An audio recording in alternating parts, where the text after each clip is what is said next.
15 شعبان کی رات میں ہمارے ملکوں میں جو ہمارے عجمی ملک ہیں اس میں وہ کچھ ہو رہا ہے جو نہ میرے نبی نے کیا، نہ صحابہ نے کیا، نہ تابعین نے کیا۔ عجیب و غریب عبادات گھڑ لی ہیں، عجیب و غریب اس کے اعمال بنا لیے ہیں اپنی طرف سے، اور مسجدیں بھری ہوتی ہیں اور روشنیاں لگی ہوتی ہیں اور آتش بازی ہو رہی ہوتی ہے۔ میرے نبی نے اس رات کی فضیلت بتائی، عمل کوئی نہیں بتایا۔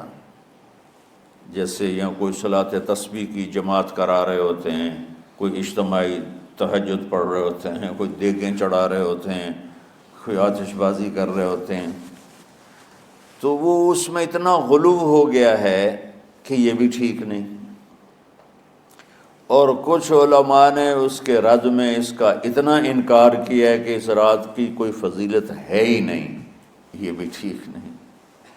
اس بیچ کا راستہ، اس رات کی فضیلت میں جتنی احادیث ہیں وہ ضعیف ہیں، لیکن اتنی کثرت سے ہیں کہ ان سب کا مل کر جمع ہو کر کم از کم وہ حسن لغیر ہی تک تو پہنچ جاتی ہیں۔ اور ابن عثیمین رحمۃ اللہ علیہ نے بھی یہ لکھا ہے کہ زیادہ سے زیادہ ان احادیث کے مجموعے سے، چونکہ اگرچہ ضعیف ہیں لیکن کافی زیادہ ہیں، تو وہ حسن لغیر ہی تک پہنچ جاتی ہیں۔ تو حسن لغیر ہی سے کوئی عمل ثابت نہیں ہوتا، عمل ثابت ہوتا ہے صحیح حدیث کے سے۔ ایک احادیث کی کثرت سے روایات، اور ایک امت کا عمل، کہ امت کا بہت بڑا طبقہ صدیوں سے اس رات کا اہتمام کر رہا ہے۔ لیکن کچھ عرصہ پہلے تک اہتمام تھا دن میں روزہ رکھنا، رات کو کوئی نوافل پڑھ لینا، کوئی دو چار زیادہ پڑھ لینا، لیکن اب یہ ڈھول تماشے جو اب شروع ہوا ہے اس کا تو کوئی وجود ہی کوئی نہیں ہے۔ تو اس رات کو اللہ تعالیٰ نے مبارک بنایا، اور حدیث پاک میں آتا ہے کہ اللہ تعالیٰ اس رات میں ساری دنیا کے لوگوں کی بخشش فرماتا ہے سوائے 5 آدمیوں کے۔ 5 کے سوا سب اہل ایمان کی بخشش ہو جاتی۔ مشرک، المشرک، پہلا مشرک، دوسرا مشاحن، مشاحن کیسے کہتے ہیں؟ دل میں بغض رکھنے والا، کینہ رکھنے والا۔ تیسرا مسبل ازارہ، اپنے پاجامے شلوار چادر کو ٹخنوں سے نیچے تک لے جانے والا، لیکن ایک شرط کے ساتھ کہ وہ تکبر کی وجہ سے ہو، سستی کی وجہ سے ہے، غفلت کی وجہ سے ہے۔ چونکہ جب آپ نے ایک مرتبہ اس کے بارے میں بات کی تو حضرت ابوبکر صدیق نے کہا یا رسول اللہ، میری چادر، عرب چادر باندھتے تھے جیسے ہمارے پنجاب کا لباس چادر تھا، اب وہ کم ہو گئے۔ ہماری تو بزرگ عورتیں بھی اور مرد بھی سب چادر باندھتے تھے، شلوار کا تو کسی کو پتہ ہی نہیں ہوتا تھا ہمارے بچپن میں۔ یہ تو پھر آہستہ آہستہ جب تعلیم آئی تو شلوار دیہاتوں میں بھی اور شہروں میں عام ہو گئی۔ تو اگر وہ اس لیے لٹکا رہا ہے کہ طبیعت میں تکبر ہے، پھر اس وعید کا وہ حقدار ہے۔ اگر ویسے اس کی نیچے جا رہی ہے تو میرا مالک ایسا، وہ تو ہے ہی رحیم و کریم، ہے ہی رحیم و کریم، ہے ہی رحیم و کریم، صرف شلوار نیچے لٹکانے سے وہ اتنی شدید سزا دے۔ اگر اس کے پیچھے تکبر ہے، پھر ہے یہ، تکبر نہیں ہے تو انشاءاللہ وہ اس سے محفوظ ہوگا۔ تو اپنی چادر کو لٹکانے والا، لیکن بشرط تکبر۔ کتنے ہو گئے؟ عاق لوالدیہ، ماں باپ کا نافرمان، نافرمان ایسا کہ دکھ دینے والا. چھوٹی موٹی اونچ نیچ تو ہر بچے سے ہو جاتی ہے، نہیں، جن نے والدین کو ٹکڑے ٹکڑے کر دیا ہو اور ان کو دکھ دے دے دے دے کے ان کا سینہ چیر دیا ہو، چونکہ آپ کہتے ہیں پرزے پرزے کرنا کسی چیز کو، تو اپنے دکھ دے کر اپنی بدتمیزی کے ساتھ اس نے ماں باپ کا دل زخمی کر دیا ہو، ایک یہ نہیں معاف ہوتا. پانچواں، مدمن خمر، مسلسل شراب پینے والا، مستقل جو شراب کا عادی ہو. ان پانچ کو مؤخر کر دیا جاتا ہے. معافی نہیں ہونے کا مطلب یہ نہیں کہ اللہ تعالیٰ کبھی معاف نہیں کرے گا. معافی نہ ہونے کا مطلب یہ ہے کہ یہ پانچ ایسے گناہ ہیں کہ اس کی وجہ سے بخشش رک جاتی ہے.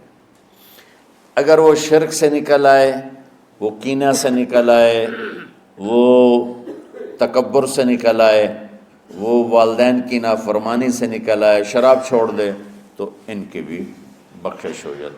جب کوئی توبہ کرے گا فوراً بخشش ہو جائے گی. نہ 15 شعبان کی ضرورت ہے، نہ لیلۃ القدر کی ضرورت ہے، نہ بیت اللہ جانے کے ساتھ توبہ کی شرط ہے. جہاں بھی وہ بیٹھ کے توبہ کرے گا، جس لمحے میں کرے گا، اسی وقت اس کی توبہ قبول ہوگی اور اللہ اس کے پچھلے سارے گناہوں کو معاف فرما دے گا.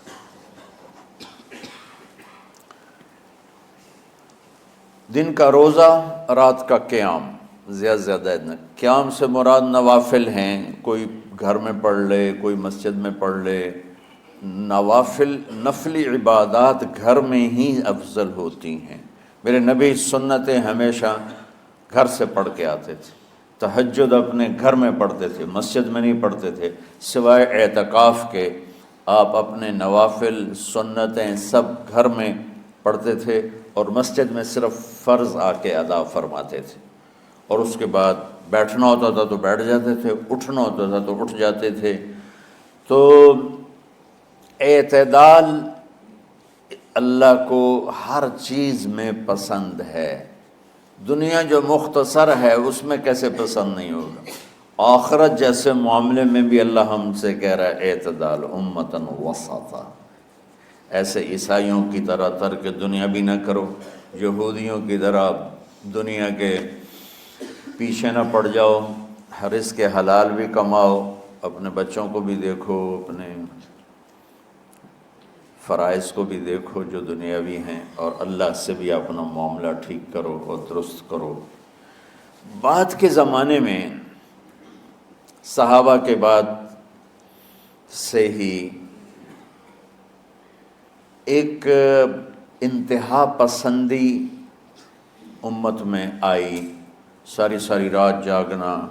فلاں بزرگ تھے، وہ رسے سے اپنے بالوں کو باندھ لیتے تھے کہ نماز پڑھتے پڑھتے جب نیند آئے اور جھٹکا لگے تو رسے سے بندھے ہوئے بالوں سے اس جھٹکے سے تکلیف ہو اور ان کی آنکھ کھل جائے اور پھر نفلوں میں شروع ہو جائے. ایک فلاں بزرگ تھے، وہ اپنے آنکھوں میں نمک کا سرما لگاتے تھے تاکہ آنکھیں جل جائیں، اس میں وہ جلن پیدا ہو جائے اور نیند اڑ جائے. یہ ایسے واقعات بھرے پڑے ہیں. فلاں بزرگ تھے، انہوں نے 30 سال عشاء کے وضو سے فجر کی نماز ادا کی. یہ اپنی جگہ پہ بزرگی ہے، لیکن یہ بھائیوں یہ دین ہم پیش نہیں کر سکتے. فلاں بزرگ تھے، وہ 30 سال سے ستو کھا رہے تھے کہ روٹی کھانے اور ستو کھانے میں 70 دفعہ سبحان اللہ کا فرق پڑ جاتا ہے. تو روٹی کھائیں تو 70 دفعہ سبحان اللہ کم کہہ سکتے ہیں، اور ستو کھائیں تو 70 دفعہ سبحان اللہ زیادہ کہہ سکتے ہیں. تو لہٰذا ان کا مجھے تو 30 سال ہو گئے، میں تو ستو کھا رہا ہوں، میں تو روٹی نہیں کھا رہا. یہ دین نہیں ہے. یعنی یہ وہ دین نہیں جو ہم انسانیت کو پیش کر سکتے. یہ تو لوگوں کو دوڑانے والی بات، یہ راہبانیت کی شکل ہے. یہ وہ دین نہیں جو ہم لوگوں کو پیش کریں گے تو وہ کہیں گے واہ واہ واہ واہ کیا دین ہے بھائی، قبول کرو. یہ ایک قسم کا غلو آیا. میں ایک حدیث سناتا ہوں، بخاری شریف میں بھی ہے، مجھے اب ہر شے بھول گئی، لیکن وہ ہے نہی الغلو، اس طرح کر کے آپ لوگ زیادہ جانتے ہوں گے جو پڑھ رہے ہیں کہ غلو سے نہیں۔ حدیث آپ کو سب کو یاد ہوگی کہ 3 صحابہ آئے اللہ کے نبی کے گھر اور پوچھا کہ اللہ کے نبی رات کیسے گزارتے ہیں؟ تو گھر والوں نے کہا سوتے بھی ہیں، جاگتے بھی ہیں، کھاتے بھی ہیں۔ تو وہ تینوں آپس میں کہنے لگے وہ تو نبی ہیں، سوئیں بھی تو کوئی بات نہیں، اور شادی ہے کوئی بات نہیں، ہم تو نبی نہیں، ہمیں تو کچھ کرنا چاہیے۔ ایک نے کہا کہ میں ساری زندگی روزہ نہیں چھوڑوں گا، ایک نے کہا کہ میں ساری زندگی سوؤں گا نہیں، ایک نے کہا میں ساری زندگی شادی نہیں کروں گا۔ تو دیکھنے میں تو واہ واہ کیا بڑی بزرگی ہے بھائی، بڑے بزرگ ہیں۔ ہمارے نبی کو پتہ چلا آپ نے تینوں کو بلا لیا، کہا تم مجھ سے زیادہ اللہ سے ڈرنے والے ہو، میں تم سے انا اتقاکم یا اخشاکم، الفاظ آپ لوگ کو زیادہ یاد ہوں گے لیکن مفہوم میں صحیح پیش کر رہا ہوں۔ آپ نے کہا میں تم سے زیادہ اللہ کو جانتا ہوں، تم سے زیادہ اللہ سے ڈرتا ہوں، میں سوتا بھی ہوں، میں کھاتا بھی ہوں، میں روزے بھی رکھتا ہوں، میں چھوڑ بھی دیتا ہوں، میری بیویاں بھی ہیں، میں اپنی بیویوں کے پاس بھی جاتا ہوں۔ تم دین میں غلو سے بچو، پہلے امتوں کو ہلاک کر دیا دین میں غلو۔ دنیا میں غلو یعنی انتہا پسندی، ایکسٹریمسٹ ہونا۔